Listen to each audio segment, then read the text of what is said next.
আচ্ছা, এখন একটি গুরুত্বপূর্ণ প্রশ্ন নিয়ে যে আমি হাজির হলাম, সেটা হচ্ছে ডিকশনারি অর্ডার। ওয়ার্ডগুলোকে আমরা কীভাবে ডিকশনারি অর্ডার অনুসারে সাজাবো।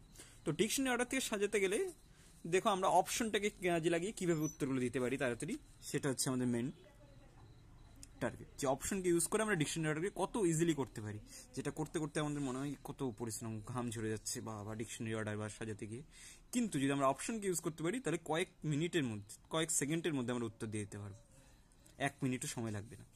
এখানে আমরা দেখতে পাচ্ছি প্রথমে অপশনগুলোতে 1 আছে, তার মানে ফার্স্ট যে ওয়ার্ডটা আসবে সেটা নাম্বার 1, মানে এই মাইক্রো শব্দটা যেটা আছে সেটা প্রথমে আসবে। এবার দ্বিতীয় অপশনটার দিকে আমরা যে নজর দিই, 5 4 3 4, তার মানে 3 4 5, সেকেন্ড পজিশনে 3 4 5-এর মধ্যে কোনো একটা ওয়ার্ড আসবে। এবার আমরা যদি ভালো মতন দেখি, এখানে 3 4 5-এর মধ্যে সেম কি আছে, M I M I M I, তিনটে ওয়ার্ডের মধ্যে এম আই সেম আছে। তারপর 3 নাম্বার যে লেটারটা আছে সেটা হচ্ছে এখানে এল, এখানে এম, এখানে এন।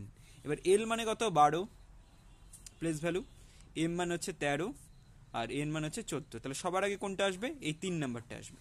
আর 1 তো সবার আগে আসবেই, তার মানে আমাদের অপশন 3 হয়ে যাচ্ছে রাইট অ্যান্সার। কেন, 1 সবার আগে আসবে, তারপর 3 আসবে, আর বাকি অপশনগুলোতে 3 নেই, 4 আছে, 5 আছে।